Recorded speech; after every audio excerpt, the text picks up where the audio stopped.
And now, broadcasting on StarWorldWideNetworks.com, it's time for the Cannabis Reporter Radio Show with Snowden Bishop. Listen in as Snowden interviews cannabis industry pioneers, marijuana experts, policymakers, medical practitioners, patients, and other amazing individuals with compelling stories to share. It all happens right now. Here's the Cannabis Reporter, Snowden Bishop. Welcome back to the Cannabis Reporter Radio Show. I'm Snowden Bishop. Today I want to talk about the consequences of war. I was raised a military brat, daughter of a Vietnam veteran, granddaughter of a World War II veteran, and great-granddaughter of a World War I warrior, and distant relatives to other ancestors that wore uniforms in revolutionary and civil wars dating back centuries. It's a family legacy that comes with a strange dichotomy of pride and remorse.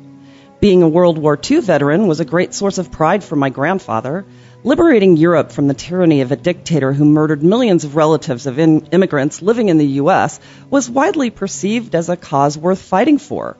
Victory in the face of overwhelming sacrifice was bittersweet. Countless lives were lost, but more were ultimately saved. On the other hand, meddling in the foreign affairs of two sovereign nations for political interests, not so much. Let's face it, war is hell, particularly when battle-weary soldiers wonder what they're fighting for, or even if the war is winnable. Just ask any Vietnam vet. Was it worth the cost of lives that were lost, or social unrest, or economic burdens borne by taxpayers at home? When I asked my own father, he gave me a resounding no. Since Vietnam, he's lived under a cloud of remorse at great personal cost. The same could be said for the war on drugs. It's waged on for more than 4 decades, making it the longest war in U.S. history. More than 39 million arrests for non-violent drug offenses have impacted or destroyed at least as many families.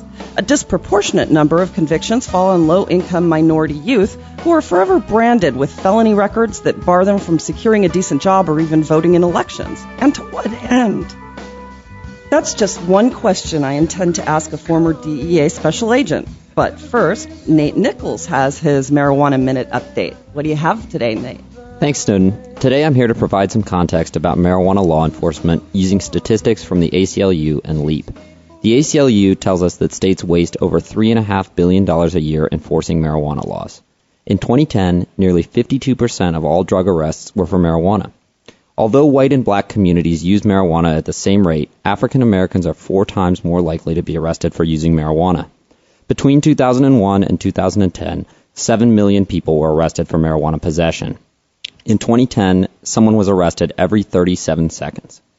LEAP tells us that the incarcerated population has quadrupled over the last 20 years, making building prisons one of the nation's fastest-growing industries. More than 2.3 million citizens are currently in prison or jail, far more per capita than any country in the world. The United States has 4.6% of the world's population, but 22.5% of the world's prisoners. Each year, the war on drugs costs the United States $70 billion. And since its inception, not one of the stated U.S. drug policy goals of lowering the incidence of crime, addiction, drug availability, or juvenile drug use has been accomplished. Wow. Well, let's introduce our guest, shall we? His name is Finn Salander. The son of a Holocaust survivor, he knew he wanted to have a career fighting for truth and justice.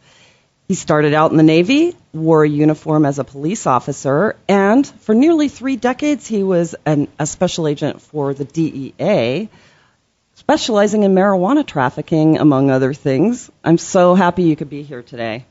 It is a real pleasure to be here.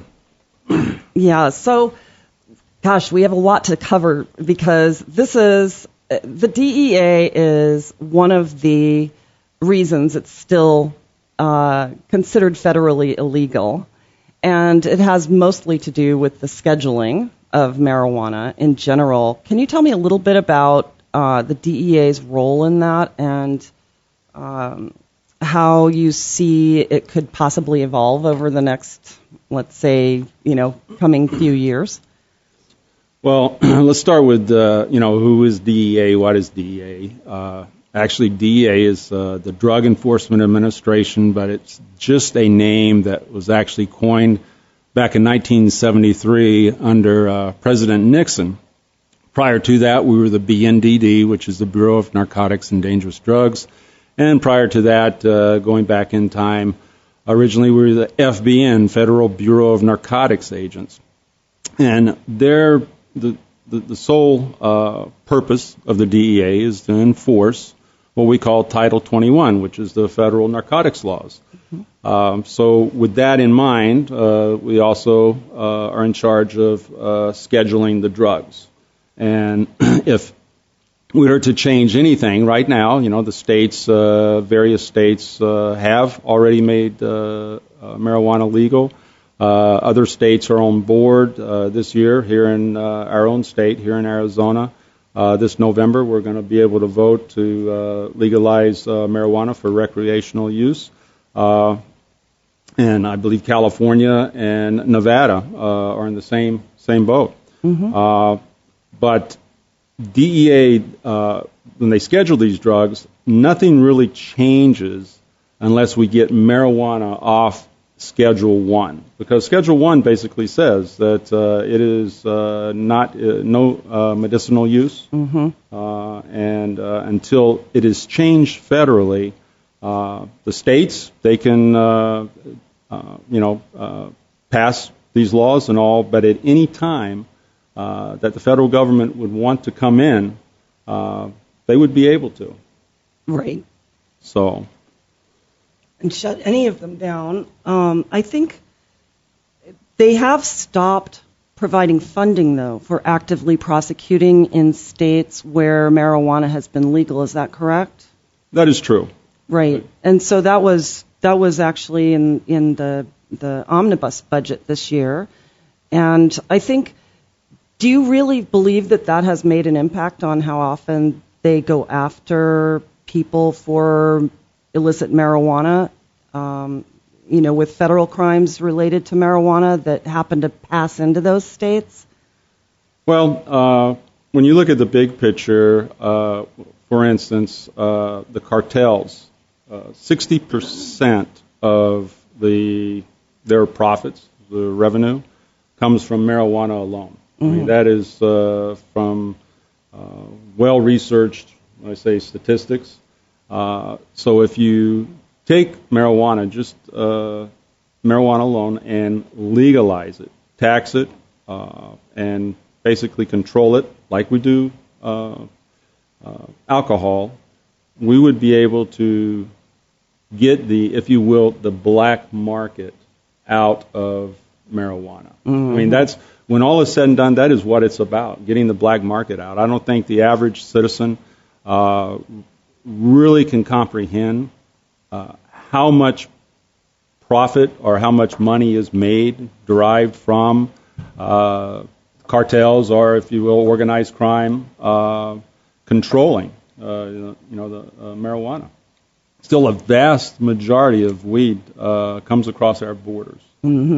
Even today, with all the states that so far have legalized it and all, still the vast majority of weed is still coming across the southern border. Go ahead, Nate. How effective do you think regulating marijuana has been at curtailing the black market in states that have adopted either medical or recreational laws? Oh, it's had a big impact on it. I remember reading something not too long ago where actually it was a news reporter had made contact with one of the cartel members or whatever, and they were actually complaining about how it's getting to the point where they're losing so much that they'll just go to something else, so.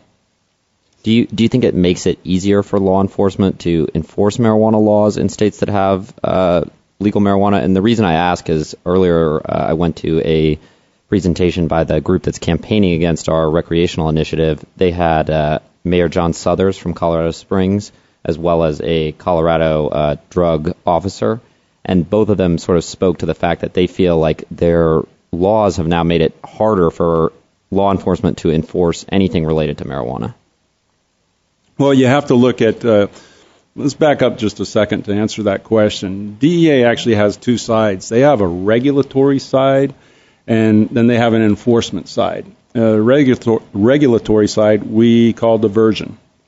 And I think that if you have the right laws in place, which even here in Arizona, a lot of it is based on Colorado. And they researched it well. They looked at things. And I know that last year, in 2015, at the end of 2015, they had almost $1 billion. It was like $850 million that they had generated that could be put to use, going back into the schools, going back into, I say prevention, rehab, treatment, and law enforcement itself.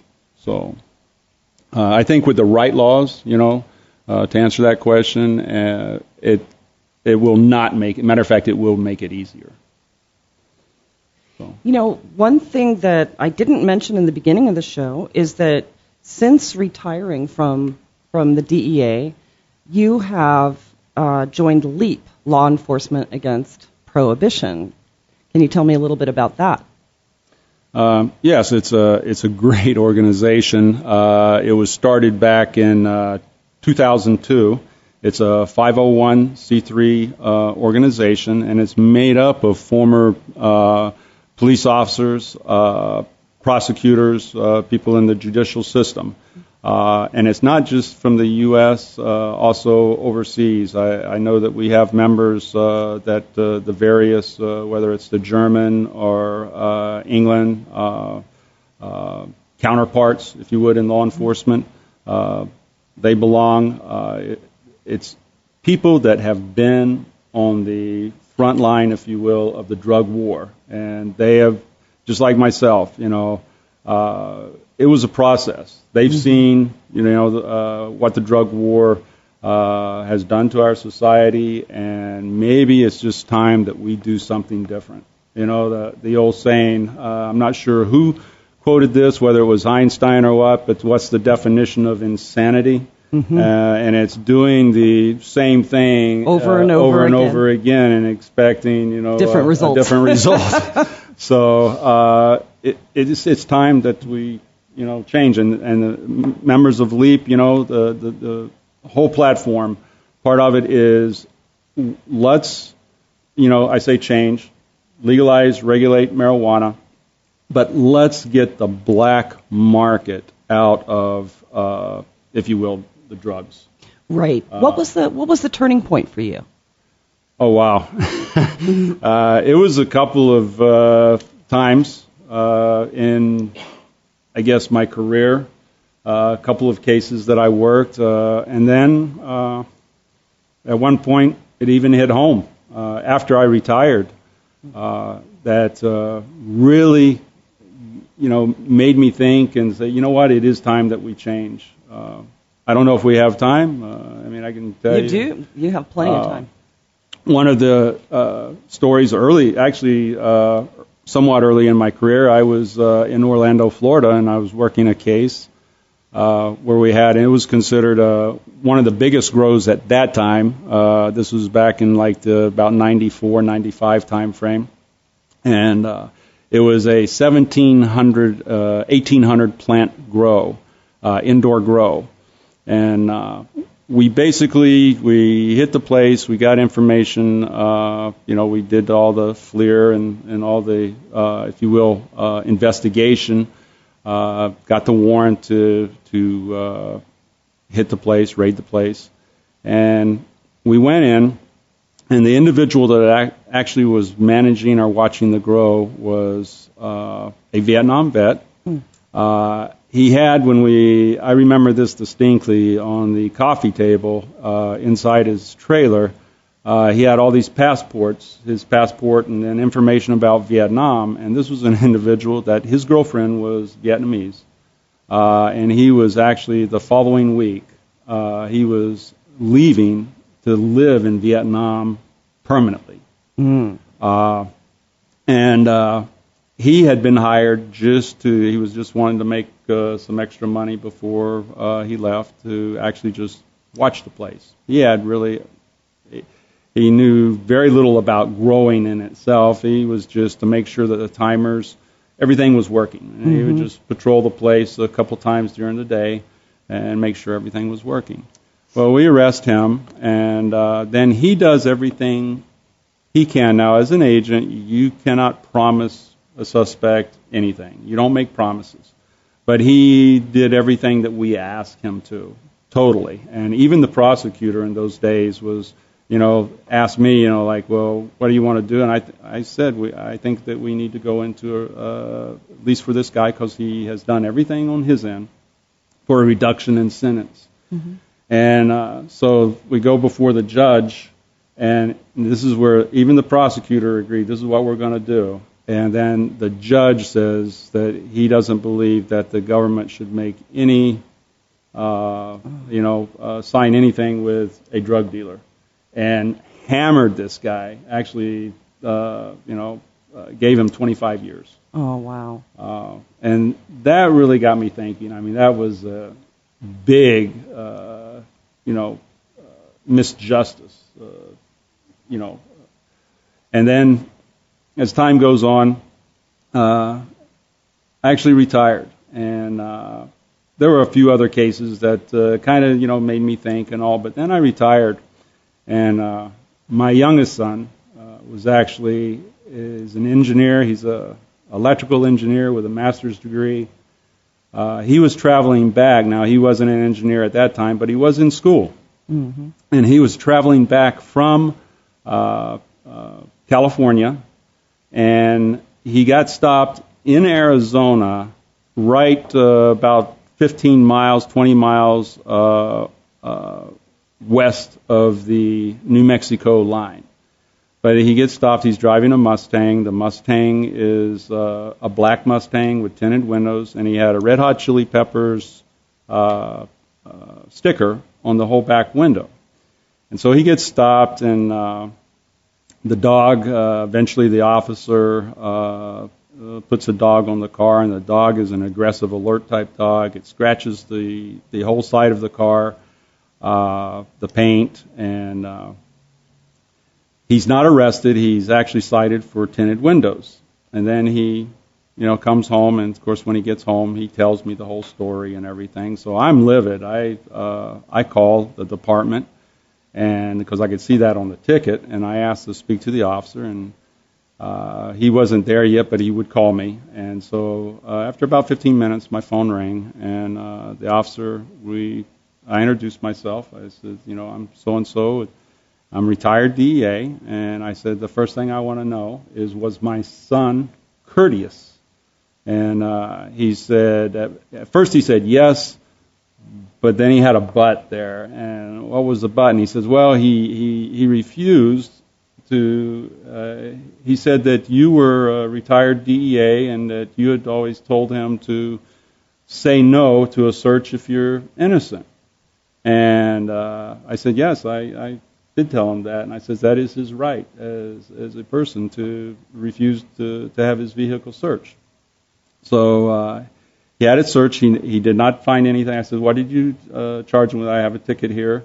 He says, well, it's tinted windows. And I learned in school, he's telling me this, he learned in school that drug dealers tint their windows. And I said, stop right there. I says, I used to teach interdiction.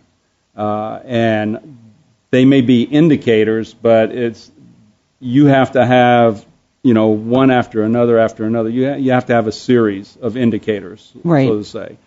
To justify a search. To justify, absolutely, yeah. Absolutely. So, continuing with the story, so they went into his trunk, and what they did find was tobacco grinders. Now, you know what? I wasn't born yesterday. Yes, tobacco grinders can be used to grind marijuana. Okay, but they were in the packaging, never had been opened, and they still seized them and charged them with paraphernalia and a 6th-degree felony. Okay? For paraphernalia. For paraphernalia. 6th-degree felony. I just could not understand that. So now we're forced in the, if you will, the system. And I told, of course, my wife is livid, and she's retired military, very, I say together person and all, and she's absolutely, like almost coming unglued. So they didn't find any trace drugs or anything in the car? Absolutely not. And, well, get this. This is what makes the story even more interesting. So I try to get, the first thing you do is, obviously you want to get the police report, right. like what went on. But in the interim, the car had been scratched. And so I call the Navajo Nation. I tell them the story, and they actually pay to have the car repaired. So the car gets repaired. Now, this is all, the case is still going on. The car is totally repaired. They've been, because they knew something was, in a twisted way, something's not right. So then I try to get the police report.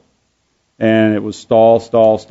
Now, anyone can get a police report. Once the police report is there, that is your right to get the police report. Well, it is like kept getting stalled, and finally, I said, enough is enough. I want the police report. So we went over there and got it. And then in the police report, it talks about all this weed that was found in the carpet of the vehicle, with not one single sample taken. So now it's like I'm totally livid. It's like, as a police officer, if there was weed there, why didn't you take a sample and all?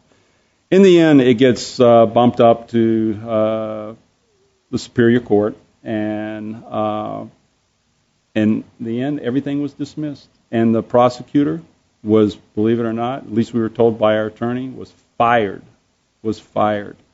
And all worked out well. My son ended up getting his, his clearance, and all is good. But if it had been anyone else, if I didn't, know the system, then they would have easily pled. Matter of fact, there was a point in it where, I'm not paying for a lawyer, so I'll take a court-appointed attorney, okay, right. Public defender. And so I tell my son when they appoint the public defender, I said, look, he's not going to let me come in the room with you, and then he's going to try to talk you into pleading. I says, just promise me this. You will not plead to anything. I mean, we'll end up getting a lawyer if we have to, but you will not, And he did. He listened to me, and that public defender actually went back in court and said he couldn't represent us.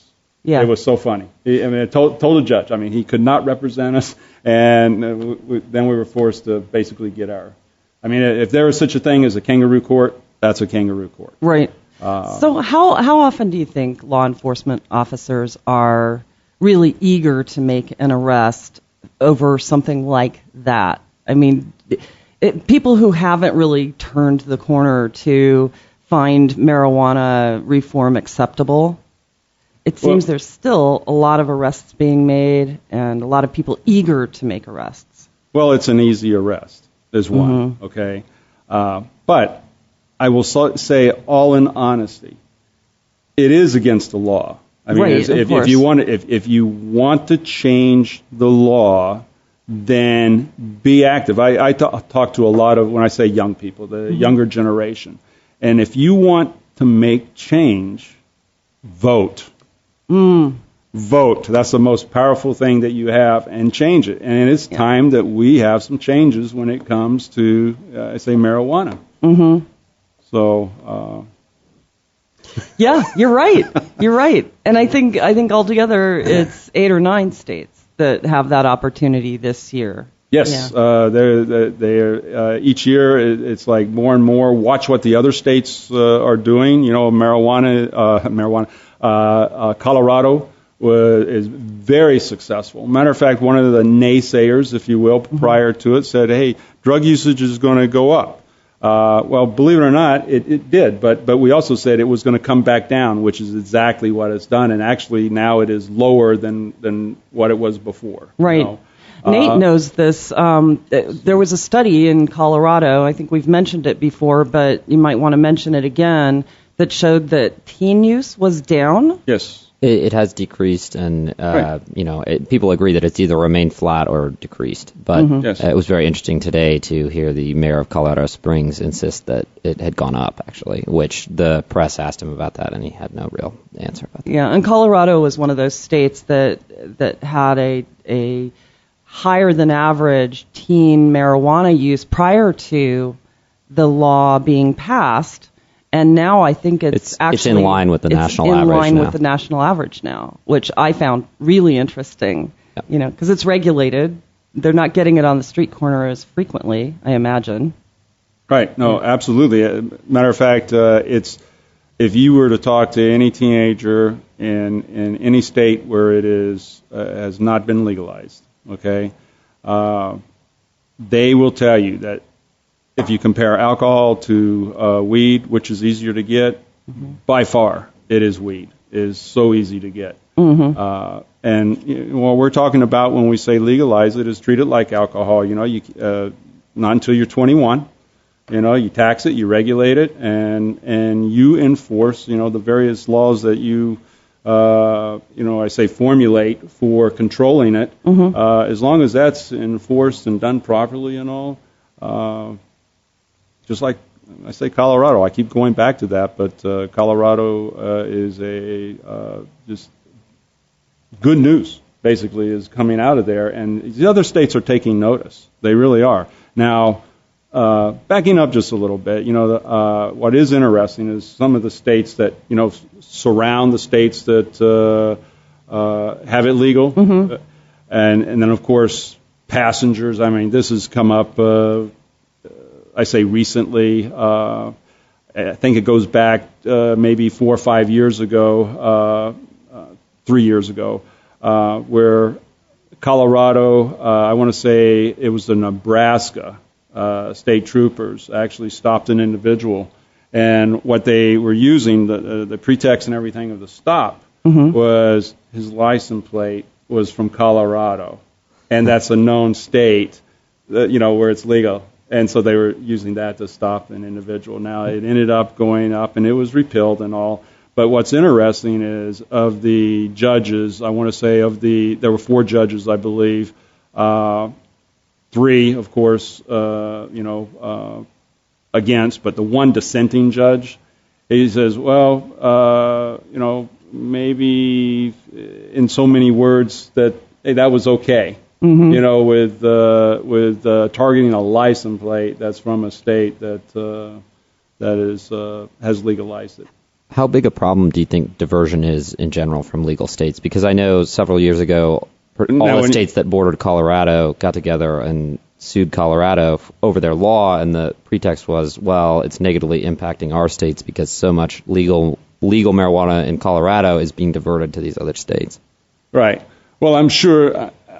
I mean, understanding, I say how it works and all like that, I would not doubt that, yes, there's illegal entities, but that's, if you enforce it, and regulate it correctly, you basically cut that out, but right now, I'm sure that there are, black market growers that move it into, if you will, the states. But those people, if they are doing, a little bit on the side, in other words, they have let's say that they have the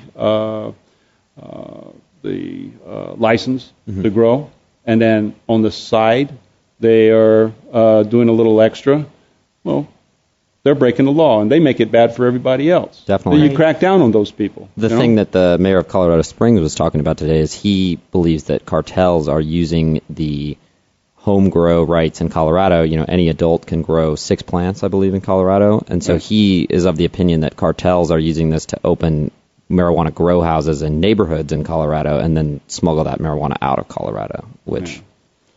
I don't know. I mean, they would have to, I think, really look into that more so. Like I say, I know it's been within the last month that I read that article that basically mentioned that some cartel member, some news reporter had actually, interviewed them, and they were saying it's getting to the point, where it's just not good, I mean, because you're trying to smuggle it across the border. It's harder, Sure. Now, has the cartel ever come inside our borders and set up operations? Absolutely, it has happened. That seems to be an argument for regulating it to me. That's exactly. That's why you would want to regulate it and make it hard, control the licensing. So what I found kind of interesting, back to the carrying things over the border from Colorado, I go up to Aspen, Colorado quite a bit. And from here, you drive through Utah, which doesn't even have a decent medical marijuana law. And the main thoroughfare that takes you from Arizona to the 70 freeway goes through Utah for a portion of the drive. There is not a single border agent or there's no one checking any of those cars that go in and out. It just seems like a complete, free way for people to bring product into Utah, and yet no one's looking at it. But then you're driving along the border between California and Arizona, where both have medical laws and both are about to pass legalization, and you get stopped along the route there like 2-3 times with dogs and the whole thing. Why? I mean, is it because of its proximity to Mexico and people bringing it up? Do you know anything about that? Not really, but I would, even in the past, I mean, before any state legalized it and all like that, I mean, you're going to have checkpoints and stuff like that, and part of it is due to the proximity, to the border. Right, and Calexico and exactly, yeah. Exactly. And again, referring back to what I said earlier, even at least at this moment, still the vast majority of weed, about 75% or so, is still coming across the border. I say south of us. Do you think that marijuana is actually the highest quantity of drug in general coming across the border, or do you think it's pretty evenly split between marijuana, heroin, different drugs like that? Well, they'll move definitely. When I say to the other drugs, heroin and cocaine can be, smaller packages. It's more money. Cocaine, give or take. I'm not sure what the prices are like right at this moment and all, but at one time, let's just say wholesale, you could get it somewhere between $25,000 to $30,000 a kilo.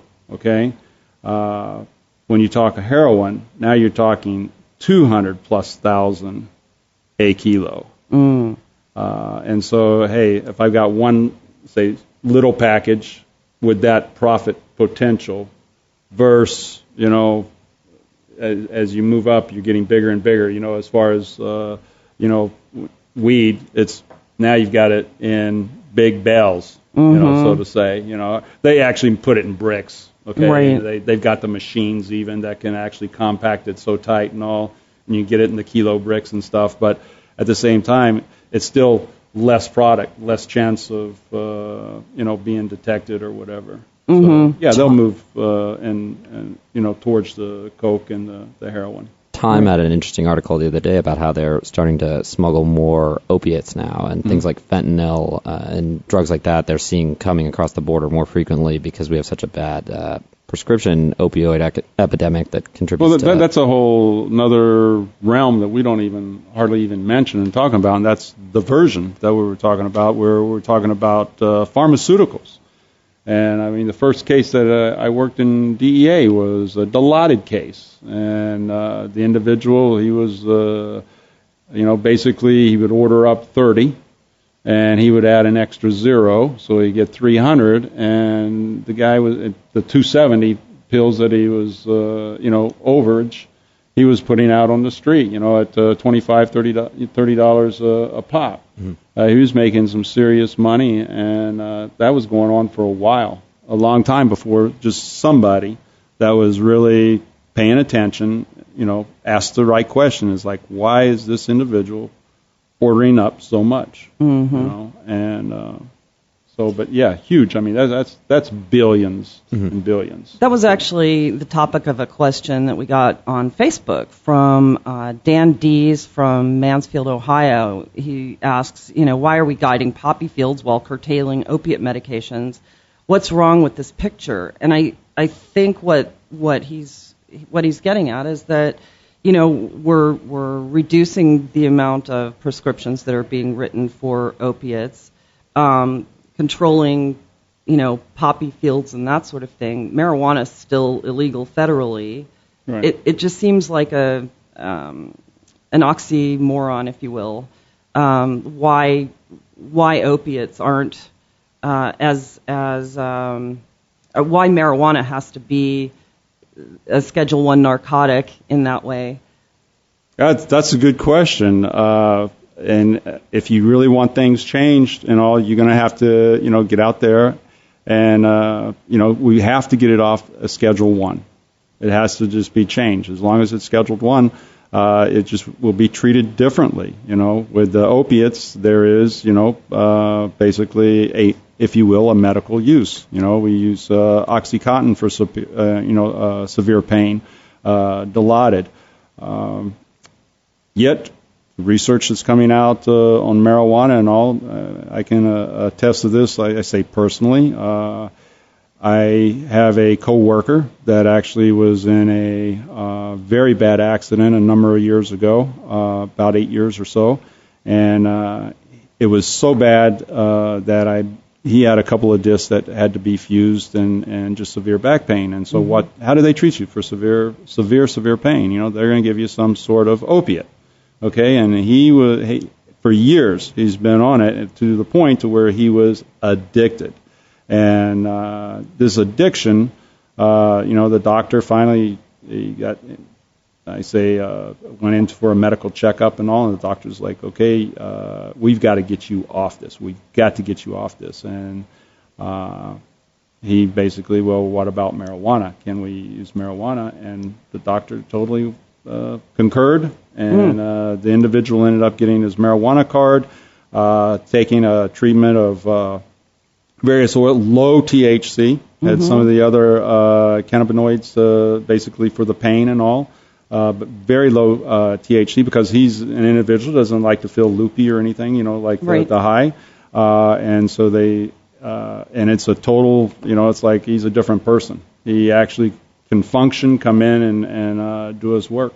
Right. Where before he'd be so loopy on the opiates that he would call in, I just can't come in today, and so he would miss 3, 4, 5 days easy, of work. Right. And so that's another story, So what I gained from that, is like we need to do more research into marijuana, and it needs to. It's kind of funny. I have the DEA, which everything you read and all that, they so control that so much. But as it is getting more and more, and especially the positive stuff that is information that's coming out from the research, I think the walls are coming down, and more are getting access. More and more, I say medical facilities, researchers are getting access to the weed to do the research, and it's all good. So I'm actually really curious to know what anyone in the DEA might think of hemp, because hemp was erroneously classified as a Schedule I narcotic, even though it can't get you high, right? And growing it is still federally illegal. It's been legalized in several states. But, I mean, in the 1980s, President Ronald Reagan sent out hundreds or if not thousands of DEA agents to go and find hemp fields where it was growing wild because it's indigenous to North America, pull them up, burn them. I mean, do these things come up as topics of conversation when you're working in the DEA, like how ridiculous that is? Oh, absolutely. I mean, sometimes you just sit around the proverbial campfire and just laugh, it's like it's so absurd. First of all, for hemp, has a very, very low THC. It's practically none. It's practically none, right. Exactly. And right now, the state of the market, if you will, China and I want to say Russia. I take that back. China and Canada are the two biggest importers of hemp for clothes and all. And, it's a booming industry, if you will. Yeah. Even when you look at, now we get into a whole nother story here. Hemp itself is better fiber than cotton. Mm-hmm. It's stronger. Matter of fact, the original Levi jean, right. Okay, they were made from miners. It was made from hemp, canvas, cloth. I mean, right. That's exactly. The Constitution is drafted on hemp paper. The first Bible was printed on it. Absolutely. Mm-hmm. And so why...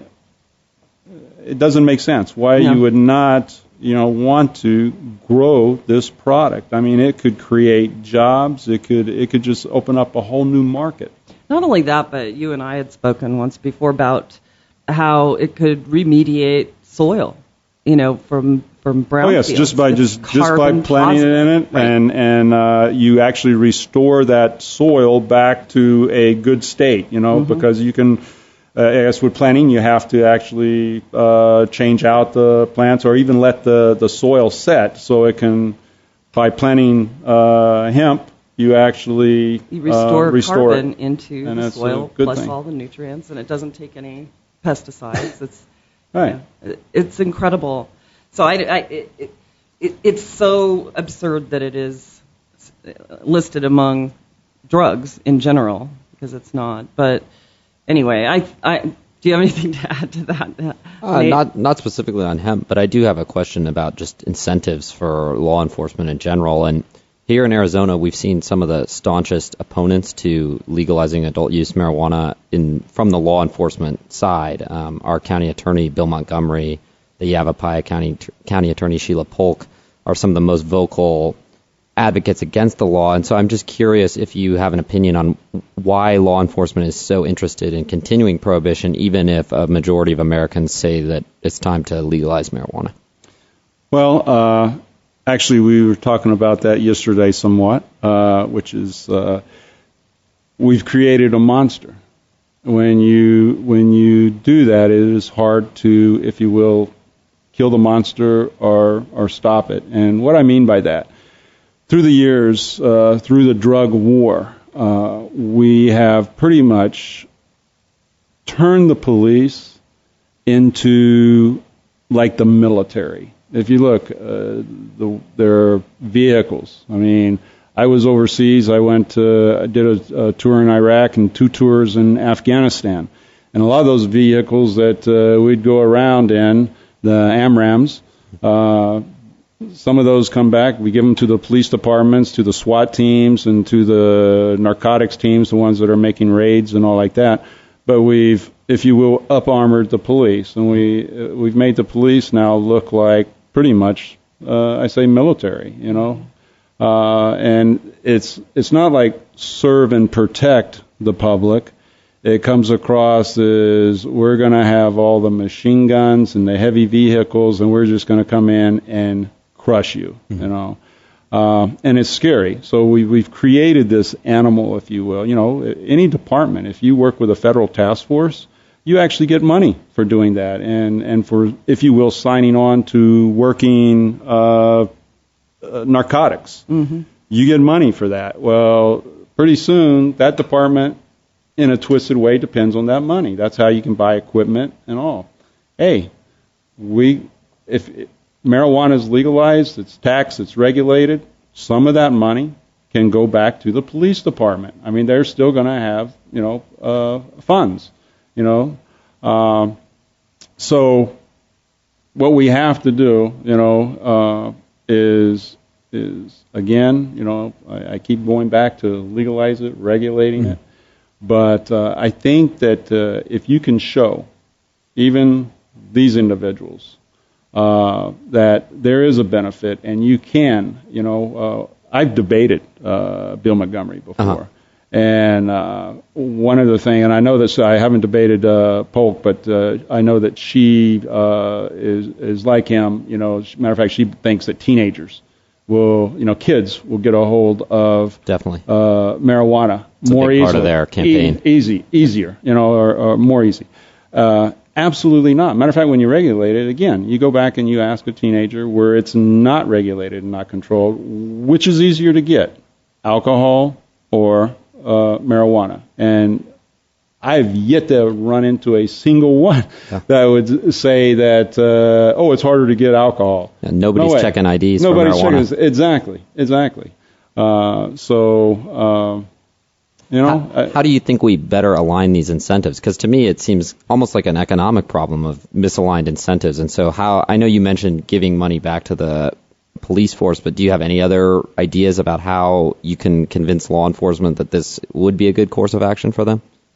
Well, it will actually give them more time to work on, when I say the important things, crime, policing the community, if you will, really working with the community.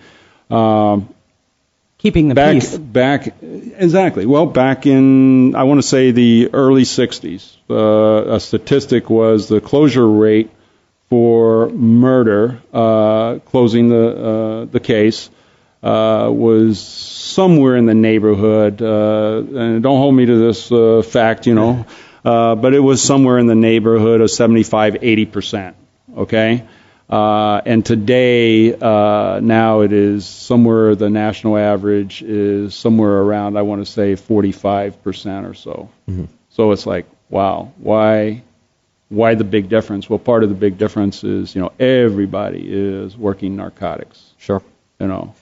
And I know we mentioned at the beginning about like the percentage of arrests that are marijuana related, but in terms of amount of time spent, what would you say is your sense of how much time? Well, every time you arrest somebody, you have to process them. You stick with that person, and all that time that you are processing them, so to say, it's time off the street. You arrest one person. When I was in uniform, you arrest someone, it's guaranteed. No ifs, ands, or buts. That's going to take you at least about an hour and a half off the street. Mm-hmm. So, Not to mention follow-up, too, if you have to go to court or... Well, that, too. I mean, that's a big thing, and you have to be available for court. And a court may be, when I say for the police officer or the agent, whatever, even if it falls on your day off, too bad. You go to court. It just seems like such a waste of resources. It is. Yeah. It is. And Nate mentioned the prosecutors from our neighboring county and from the county we're in right now really coming out loudly and clearly against regulation.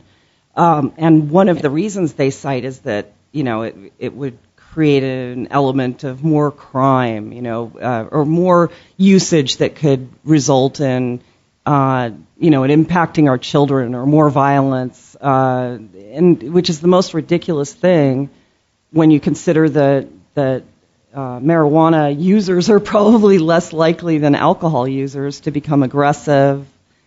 Well, I would at any time when you're actually arresting someone, I would rather arrest someone, say if they were high on marijuana because they're not going to fight you. Mm-hmm.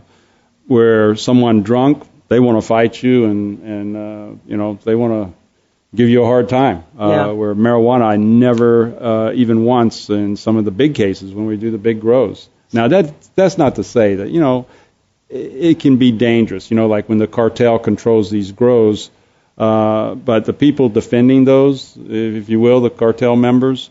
That have the weapons and stuff, they're not high on weed.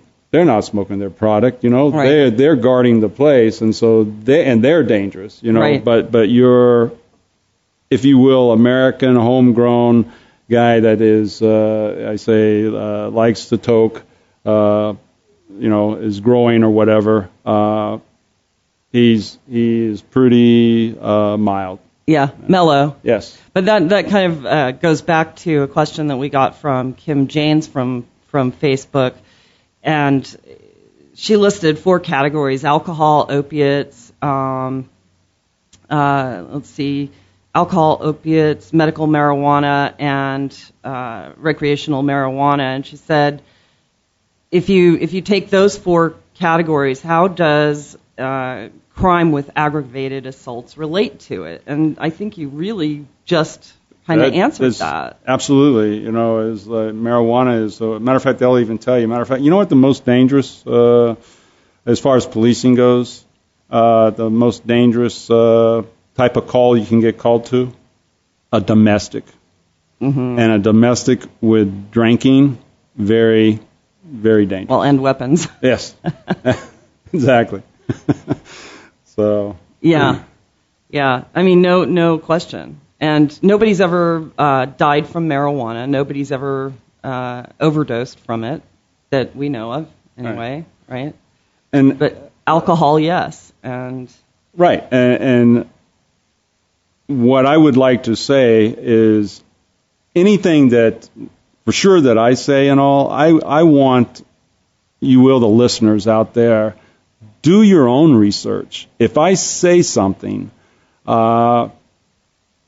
you can easily, when I say back it up, research it yourself. If I quote a statistic, go and look it up for yourself, because that is one way that when I look at this, because I've been in debates before, and a lot of times, if you will, the law enforcement side will use statistics and maybe quote some that if you dig down, you really see it's like, wow, that's it's not right. Mm-hmm. It's not.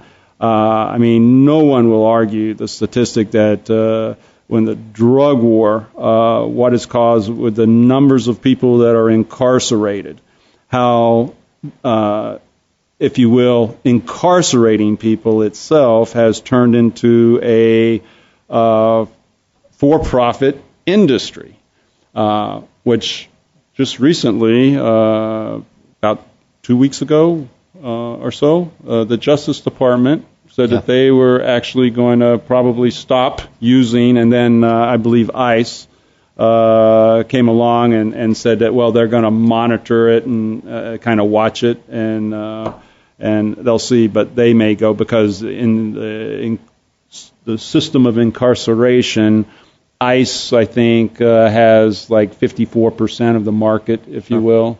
That's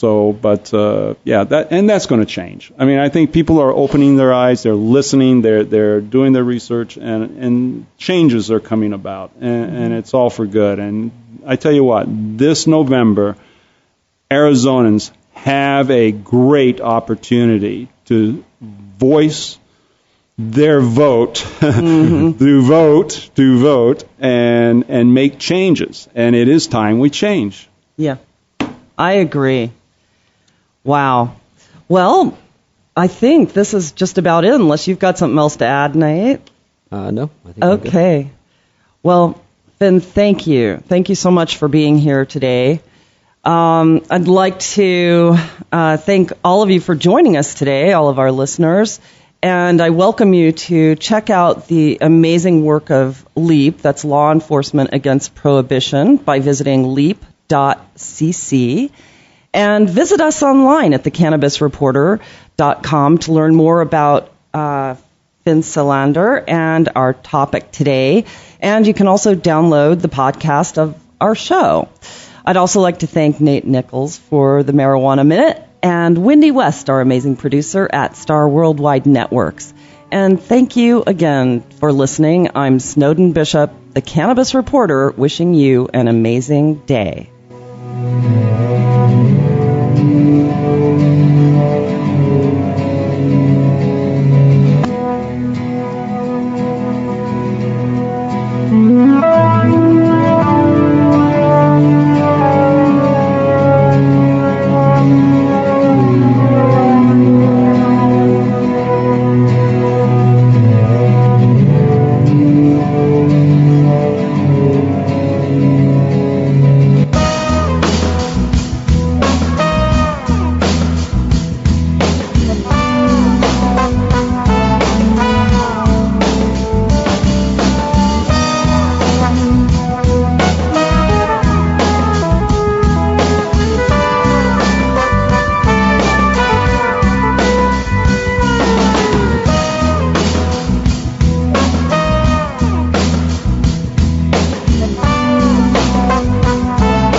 is calling.